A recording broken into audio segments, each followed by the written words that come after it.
Hi guys! Good morning from Vietnam. What is the Vietnam? Kiabusang. Is it correct? Kiabusang, Vietnam. So today, magmumukbang tayo ng prutas. Tapos may sili with salt.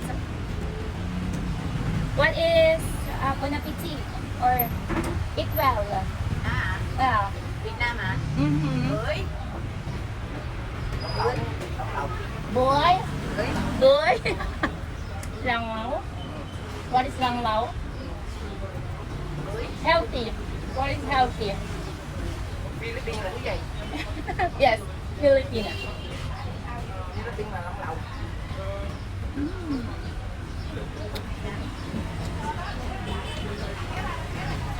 Suha. Bự. Sâu sâu nè. Bú. Bú bự. Hồng.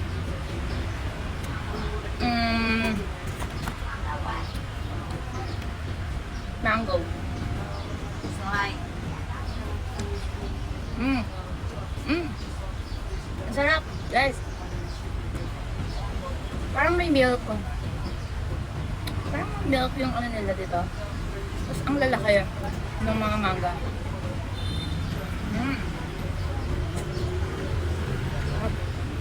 Hey, we know this one. You know, okay. Ito, sabi nila, is umbrella. If this is umbrella, right? Umbrella. Umbrella.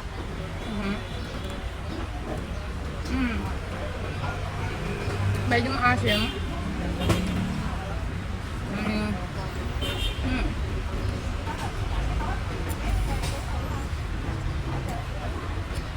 Mayabang. Ay, parang nabuhok.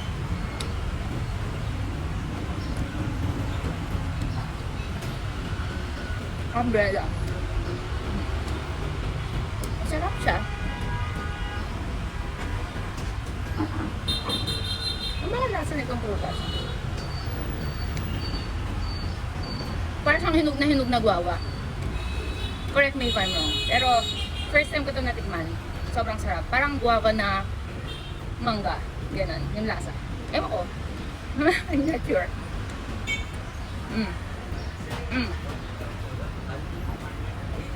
Yung texture is a mango. Pero yung lasa, medyo maasim. Pero I'm sure pag hinog na matamis siya. Okay. Waffle. Red sa loob. Masarap. Ay, buhok. Tagal kong hindi nakakain ito, guys. Ang ganito.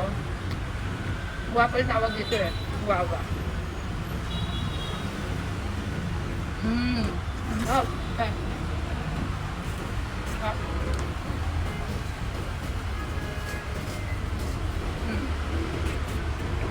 Kakaw natin. Kaso wag masyado sa maanghang. First day ko pa lang dito sa Vietnam. Ayoko sumakit yung tiyan ko and baruhin yung travel. So, medyo ano muna tayo. Mild spice lang.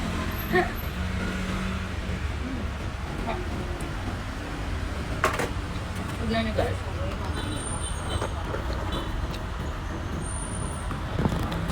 Dito lang ako sa street. Diba? I eat like a local.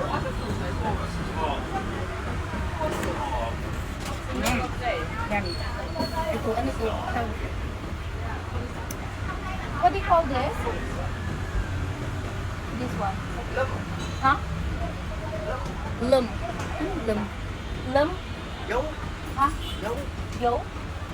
Lum yo. Lum. Yo.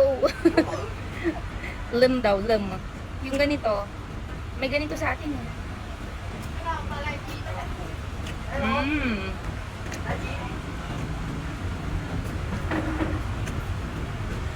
siya? Na-open ko na kasi siya na nabili. So basically, ito na yung mga medyo overripe. Tapos ino-open na nila. Tapos ganito na nila siniserve. Very juicy. And then, nakakaano. Kainin kasi dito sa Vietnam. Nakaka-hydrate siya. Kaya prutas muna tayo today kasi mamaya magko-coffee tayo. We're gonna hunt a coffee shop all around Ho Chi Minh, Da Nang, and Hoi An for 9 days.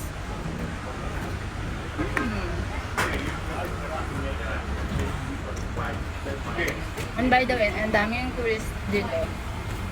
Kaliwat kanan. And yun, parang in-encourage na you eat like a local, you just sit like a local. Makikita niyo sila dito nakaupo lang sa low-lying chairs, yung mga ganyan. Tapos kumakain ng pho, ng banh mi, nagpipi, nagkakape.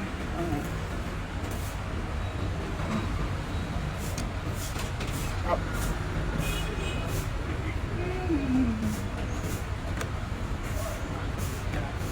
Ang sarap nito. Lasang mangga to na lasang may milk. I love it. Ang galing. Parang in-injection na ng milk. Sanay sa Pilipinas, puro injection.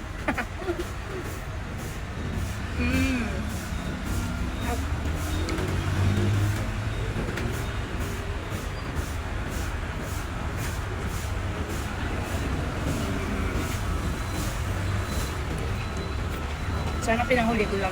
Sobrang sarap eh. So, ang habo-habo. Actually, kanina, nasa market ako, yung tourist spot market dito. And doon, marami nag-offer talaga mga damit, mga souvenirs, so, coffee, fruits, ganyan. And, in-offer ako 150,000 dong. Ngayon, after negotiations, tumanggi pa rin ako kasi parang ang busy na offer niya sa akin. 3 lansonas, 2 longgan, tas isang atis, 150 dong.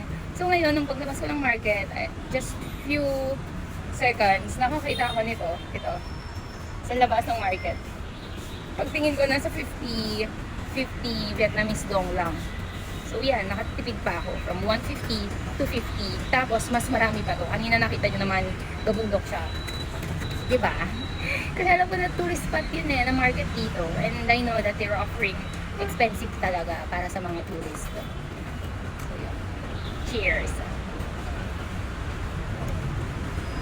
Kaya, you eat like a local here. Practical para makatipid ka. And, ayan, ganda ng view. Buhin ko lang to. Bye!